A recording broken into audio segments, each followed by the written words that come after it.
Welcome back to another video. We're going to be discussing the high-profile signing of Boots Ennis to Matchroom and Eddie Hearn. Happened a couple of weeks ago now, but I know I was watching the DAZN broadcast for the weigh-in for Haney Garcia. Boots was there with Hearn.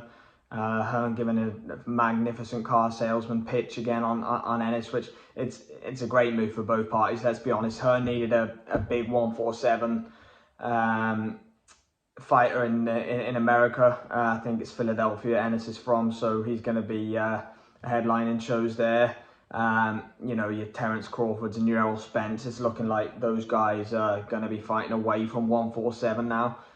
So really the division's probably there for Boots to go and clean up now. It'd be interesting if Hearn wants to match him in-house. You know, Conor Benn and, you know, people like that have been calling for his name. Whether that materializes or not, I guess we'll find out. But yeah, it's very interesting. Obviously, the PBC fighters, you know, seem to be out of contract now. You know, Ennis obviously has left. Spence and Crawford, we really haven't heard much from since they fought last summer. Spence, I think, was ringside at what was meant to be Tim Sue against Keith Thurman. Turned out to be Sue against Sebastian Fundora, and then Fundora won that one, which was a big upset, obviously. Crawford just seems to have faded off into the abyss after that win, holding out for a Canelo fight potentially, or, you know, a run at 154. So yeah, the marquee division of boxing, which always was 147 with your Floyds and your Pacquiaos, you know, now seems to be that there's a bit of a gap in it. If these guys are going to continue their career, Spence Crawford, that is up at 154, which, you know, it's safe to say we think that's going to happen now. So yeah, I guess for Boots, Ennis and Hearn, you know, they want to look at undisputed. I was watching the broadcast, and he doesn't want to just be undisputed at 147. He wants to be undisputed at 147, 154, 160, and there's even mention of 175 light heavyweight, which I thought was quite ludicrous, if I'm being honest. You know, being undisputed in one division is a huge achievement for, and you know, he doesn't look a huge welterweight, if I'll be honest. Ennis, I think, you know, maybe a 154, you know, 160 looked a bit out of reach. 175, I think, is ludicrous. But nevertheless, another huge signing for Eddie and Matchroom.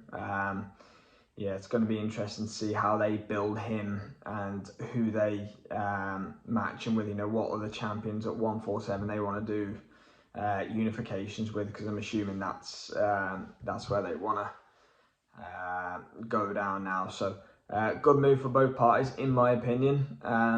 You know, selling him in Philadelphia, who are they going to actually match him with? Because, you know, there's going to be no, he's the IBF champion at the end of the day. He's going to maybe have mandatories or move for unifications from the off. You know, obviously Ben's still going through his troubles with UCAD in the UK, so can't see that one happening for a while, if I'm being honest. So yeah, we'll see who he gets matched up with, but I'd say I'll probably keep him very active this year, especially the propaganda machine. You know, Hearn seems to have him almost everywhere. Made massive waves when the first announcement was made, and I think Turkey Al-Sheikh was in New York too. Saw him meet a picture of him with Eddie, so and Boots as well. So, you know, is he going to be involved in future Saudi Arabia shows? Which, in all honesty, seems to be that everybody, doesn't matter who they're promoted with, can fight on those, as we've seen with the likes of Wilder and others. You know, it doesn't really seem to make a difference who is promoted by who. Turkey Al-Sheikh, if he wants people to fight, he will get them over. So could we see Boots against Crawford, you know, Boots against Spence or somebody like that in Saudi on one of those shows, you know? Or, you know, I actually wouldn't, you know, I think it's entirely feasible that we get a Canelo Crawford fight in Saudi Arabia. I think Turkey Al-Sheikh is willing to put any fight on. he just wants the big fights and he's willing to pay for them. And, you know, you've seen that with the schedule that they've got coming up. So, yeah, interesting. Let's see what Hearn does with Boots Ennis. Excited to see what happens. First few fights in Philly, and then I guess it's going to be on to big either unifications or mega fights after that.